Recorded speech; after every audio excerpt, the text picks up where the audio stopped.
Bueno, yo hoy les voy a hablar sobre varios temas, sobre la Constitución y todo lo que la envuelve a ella. Vamos a empezar tocando un tema muy, como pues, para desmenuzarlo de manera muy sencilla, que es el poder constituyente. Primero pensemos, pues, qué es y cómo se crea una constitución. Pero esto lo voy a decir en palabras como más fáciles de entender. Pensemos que la constitución la constitución es un conjunto de normas, pero pensemos, miremosla diferente, como unas instrucciones para un juego. ¿Qué salen en esas instrucciones? Establecen las reglas básicas, los roles de quienes van a jugar y pues lo principal, que es cómo se resuelven los conflictos. Ahora, en el caso de un país, la constitución es el conjunto de reglas que rigen cómo se organiza la sociedad. Rigen tanto desde el gobierno hasta los derechos de los ciudadanos. Pero entonces, ¿quién crea estas reglas? Y estas reglas vienen a ser lo que se le conoce como el poder de crear una constitución, pues que es el poder constituyente, ¿cierto? Ese poder constituyente puede ser ejercido por varias personas, principalmente o históricamente sería una persona históricamente, o pues como hay en otras constituciones con reyes o dictadores pues que crean constituciones por sí solos, que imponen sus reglas y así se mantienen, o un grupo de personas que pues casi siempre es un grupo de representantes que es elegido por voto popular por el pueblo para que el pueblo tenga su participación, y estos se reúnen para escribir la constitución, lo que sucedió en el 91 aquí en Colombia. También, el pueblo en las democracias pues de ahora tiene un papel activo en la creación o la reforma de la constitución, ya que tiene el voto de si quiere que se reforme o no. Entonces eso ya es un punto muy a favor. Pero también tengamos en cuenta que la constitución es importante porque esto lo que hace es que garantiza la convivencia pacífica entre los ciudadanos, limita el poder del gobierno y protege los derechos, principalmente protege los derechos y los derechos fundamentales, que fue lo que se firmó después de la Segunda Guerra Civil, el Tratado de los Derechos Fundamentales, y tienen que estar en la Constitución y está en esta Constitución. La Constitución es como un contrato social entre el gobierno y el pueblo que se firma al momento de tu nacer y respirar al volverte persona. Lo que podemos ver es que la Constitución pues es la ley fundamental de un país. Aquí en Colombia nada está por encima de la Constitución, nada. La creación pues fue un proceso muy importante que involucró la participación de los ciudadanos y de los representantes y pues todo eso, y el objetivo principal en cierta parte diferente a proteger todos los derechos y eso, es establecer un marco legal que garantice la justicia y la libertad pues de todos los ciudadanos, que ese tema se los hablaré más adelante sobre el marco legal que tiene la Constitución y que ayuda a la Constitución al funcionamiento de la sociedad. Vamos a tocar el tema de qué es la supremacía constitucional. Y es que, en términos simples, la supremacía constitucional es aquella que establece que la constitución de un país sea y es, aquí en este caso Colombia, la ley suprema del Estado. ¿Qué significa esto que les digo? Es que todas las demás leyes, decretos, reglamentos, decisiones gubernamentales, todo, absolutamente todo, deben estar en conformidad con lo establecido en la Constitución, porque si una ley contradice la Constitución, esto es considerado inválido o inconstitucional, pues o sea, no se puede aplicar, ni se puede ni se debe. Pero entonces, ahora que ya sabemos qué es la supremacía constitucional, también tengamos en cuenta por qué puede llegar a ser tan importante la supremacía constitucional. Y es que puede llegar a ser importante porque esta lo que hace es que limita el poder del Estado. ¿En qué sentido? Evita que el gobierno abuse de su autoridad y, muy importante, respeta los derechos de los ciudadanos, como también garantiza la estabilidad jurídica. porque esto lo que nos proporciona es un marco legal sólido, tanto para abogados como para gente que comete un delito, ya que es algo predecible para la sociedad. Los individuos de la sociedad saben qué va a pasar con los delitos que cometen, o al menos tienen noción. La Constitución también, pues la supremacía constitucional también enumera los derechos básicos de la persona, como la libertad de expresión, la igualdad ante la ley, el derecho a la vida, pues, y entre todos los que hacen como a la persona. Esto lo que hace es que asegura que estos derechos sean respetados de manera segura y de manera que tengan respaldos, por decirlo de alguna forma.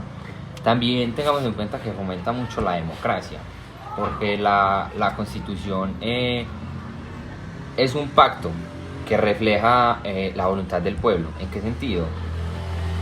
Al ser una ley suprema, se garantiza que el gobierno actúe en representación de los intereses ciudadanos. ¿A qué me refiero? En esto puedo hacer un ejemplo muy claro, y es que en la Constitución dice que los mandatarios o los dirigentes tienen que ser elegidos por voto popular. O sea, que eso es lo que hace la Constitución, como dar ese poder al pueblo de participación. Ahora, pues, ese es un tema como la control de constitucionalidad, y es que en muchos países existe un órgano judicial que es la Corte Constitucional, que aquí lo tenemos, la cual se encarga de revisar cuando las leyes son compatibles con la Constitución o no, y también si una ley es declarada inconstitucional, pues no se puede aplicar, o pues deja de tener validez si se aplicó. Los jueces interpretan la Constitución para aplicarla a casos concretos. ¿En qué sentido? Pues estas interpretaciones pueden y tienen que cambiar algunas con el tiempo, ya que se tienen que adaptar a las nuevas realidades sociales, como es una realidad ahora, por ejemplo, lo próximo que va a ser el metaverso, todas esas cosas como digitales, tienen que cambiar los jueces, porque pues los crímenes van a ser otros. Entonces es donde entran las reformas constitucionales, ya que, o sea, la Constitución no es un documento inmutable, pues, o sea, no. En algunos casos sí se puede reformar. Por ejemplo, aquí se reformó en 1991 y se le han hecho varias reformas. Y se tiene que adaptar a las necesidades de una sociedad cambiante, pero siempre tiene que seguir un procedimiento establecido. Y ahora que tenemos como los conceptos básicos, también tengamos en cuenta que la supremacía constitucional de alguna forma siempre ha estado. En la antigüedad la podemos ver en Grecia, pues en la Grecia clásica, y en Roma siempre había esa noción como de leyes superiores que debían someter a todas las demás normas. O sea, eran como normas más arriba, como en la pirámide de Kelsen, que estaban arriba. Es ahí donde entra que siempre ha estado. Y en los estados modernos, la Constitución se rige como la norma suprema. No solo por la posición jerárquica que puede tener, sino porque también encarna un conjunto de principios, valores y derechos que son fundamentales en una sociedad. La supremacía constitucional tuvo origen y se dio principalmente en Estados Unidos, ya que Estados Unidos fue un pionero en establecer la supremacía constitucional de manera explícita. O sea, lo hablaron y lo trataron como supremacía constitucional, que fue en 1786-87 más o menos. Pero no detallaron o sea, el mecanismo específico para protegerla, solo sentaron unas bases, que se dio después también en Estados Unidos, que fue un caso muy famoso que hemos tratado en clase, y fue el caso de Maybury versus Madison, creo, que se adjudicó el poder de revisar pues la constitucionalidad de las leyes, y lo consolidaron en el papel, ¿cierto? Y ahí fue cuando los jueces entraron a tomar partido como los guardianes de la Constitución. Esto en su momento y a varias personas les generó mucha controversia, porque el juez ya entra a tener un control judicial de la Constitución muy grande. Pero entonces ahí es donde yo, pues en mi opinión, pienso que debería de ser así, porque tenemos que tener algo que la cuide. Y entonces ahí es donde entra la jerarquía que tienen los jueces en el ordenamiento jurídico. En este caso voy a hablar de Colombia. la excepción de inconstitucionalidad. Primero, pues, tiene que haber un litigio en curso. Y eso es pues que hay un juicio por alguna razón específica, ya sea civil o penal, y es pues que alguien acciona a eso.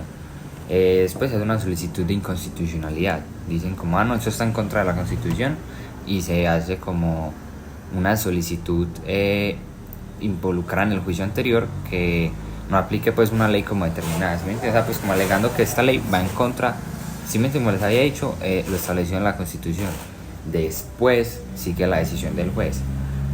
Antes de resolver el asunto pues principal del juicio, el juez debe detenerse a analizar si la ley, pues la ley que se demanda o que se acciona es realmente inconstitucional.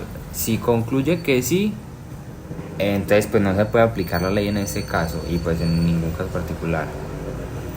Pero entonces ahí también entran unas características pues del control, que es el control incidental, que sale de una, o sea, como una cuestión secundaria dentro de otro proceso, eso me hago entender más o menos. El control de excepción, pues que representa una excepción, como el mismo nombre lo dice, una excepción a la regla general de que se presume que las leyes son constitucionales hasta que se demuestre lo contrario, por eso se le dice como excepción. Y los efectos interpartes, que es que la decisión del juez solo afecta el caso en concreto.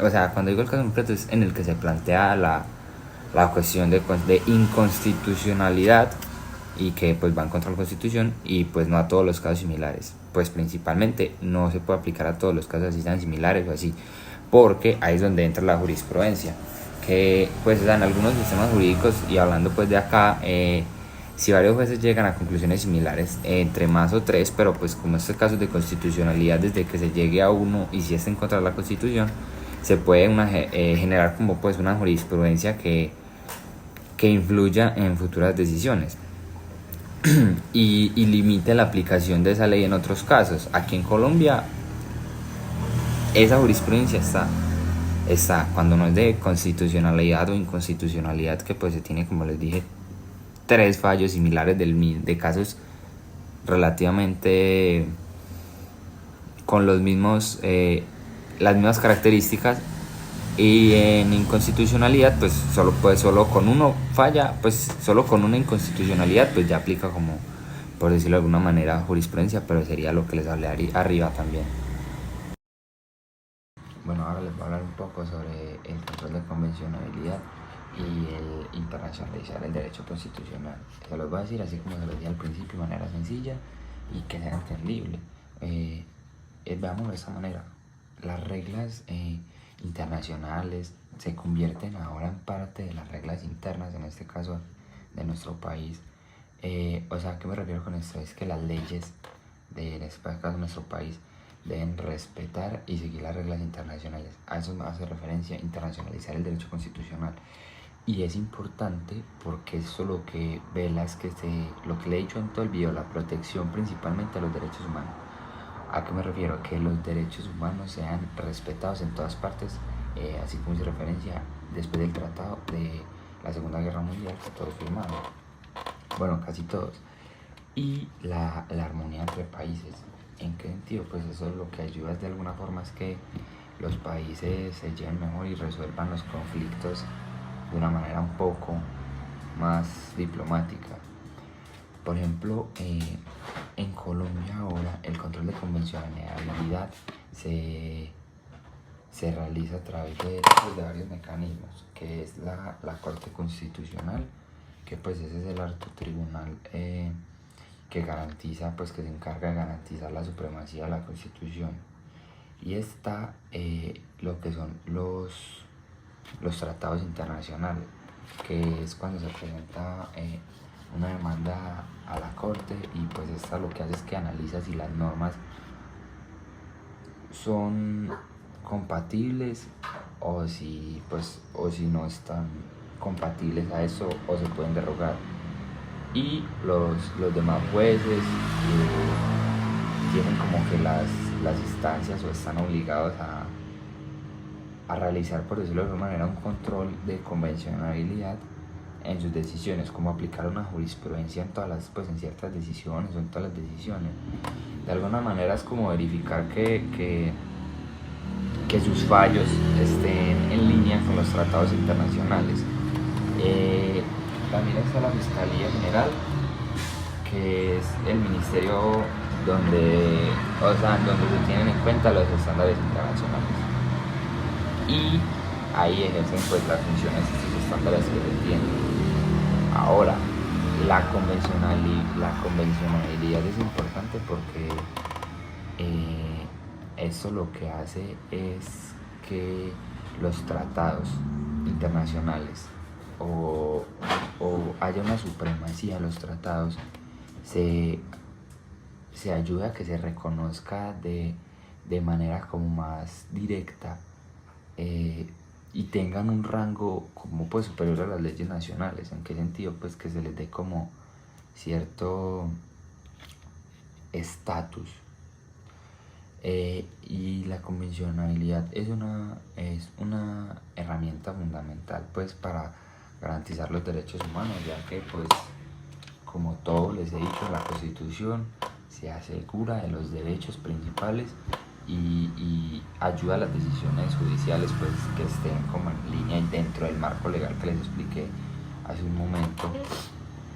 Y eso lo que hace es que Colombia se vuelva un estado de derecho, porque aplica los tratados internacionales y aplica la Constitución y los derechos fundamentales. Entonces que Colombia se vuelva un estado de derecho un poco, por decirlo de alguna manera, más justo y equitativo para todas las personas que vivimos dentro de él. Gracias pues por ver el video y espero pues les haya quedado muy clara esta explicación. Intenté hacerla de una manera muy, por decirlo de alguna forma, como muy fácil de entender, tanto que la entienda yo al explicarla como que la entienda ustedes que lo ven. Así que listo, gracias.